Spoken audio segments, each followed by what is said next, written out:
अगर आपको इंग्लिश सीखना है, अगर आपको अंग्रेजी जानना है, अगर आपको इंग्लिश बोलना है ना, तो आपको ये आनी चाहिए, ठीक है, क्योंकि ये बेसिक चीज है। यानी कि जैसे यहाँ लिखा हुआ है मैं, तो मैं का इंग्लिश होता है आई।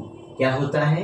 आई। फिर मेरा और मेरी है, मेरा और मेरी का इंग्लिश होता है आपको माई होता है। और फिर मुझे का इंग्लिश होता है आपको मी होती है, ठीक है। फिर उसके बाद हो गया हम का इंग्लिश होता है आपको वी होता है। हमारा और हमारी का इंग्लिश हो जाता है आपको आवर हो जाती है। और हमें का इंग्लिश हो जाता है आपको अश हो जाता है। ओके, फिर आपको हो गया तुम और आप दोनों का मतलब एक ही व्यक्ति होता है। तुम का इंग्लिश और आपका इंग्लिश हो गया आपको यू।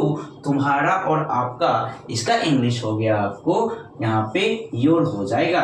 और फिर तुम्हें और आपको का इंग्लिश यहाँ पे हो जाएगा आपको यू हो जाएगा। ओके, फिर वह यहाँ पे वह जो लिखा हुआ है वो फीमेल के लिए है। किसके लिए है? तो मेल यानी कि पुरुष के लिए है, तो इसका इंग्लिश आपको यहाँ पे हो जाएगा ही। और फिर उसका का इंग्लिश हो जाएगा यहाँ पे हिज हो जाएगा। और फिर उसे का इंग्लिश यहाँ पे आपको हिम हो जाएगा। ओके, फिर नेक्स्ट है आपका वह, और ये फीमेल के लिए है यानी कि स्त्री के लिए है, तो इसका इंग्लिश आपको हो जाएगा शी हो जाएगा। और उसकी का इंग्लिश यहाँ पे हर हो जाएगा, है ना। और उसे का भी इंग्लिश यहाँ पे आपको हर ही हो जाएगा। ओके, फिर हो गया यह का इंग्लिश यहाँ पे हो जाएगा आपको इट हो जाएगा। और इसका का इंग्लिश हो जाएगा आपको इट्स हो जाएगा। ओके, और इसे का इंग्लिश हो जाएगा आपको इट हो जाएगा। और फिर लास्ट हो गया आपको वे, और वे का इंग्लिश हो जाएगा आपको दे।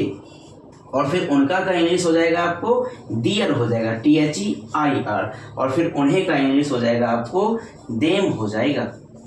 ये जो चीजें हैं इन सभी का यूज जो है सब्जेक्ट के तौर पे किया जाता है। और ये जो है आपको ये सारे के सारे पॉजेसिव एडजेक्टिव है, इनके साथ में हर हाल में नाउन का यूज होता है। और ये आपको ऑब्जेक्टिव केस हो गया, ये सेंटेंस का ऑब्जेक्ट हो गया, ठीक है। Thank you. अगर आपको ये वीडियो अच्छा लगे तो लाइक कीजिए, सब्सक्राइब कीजिए। Thank you very much.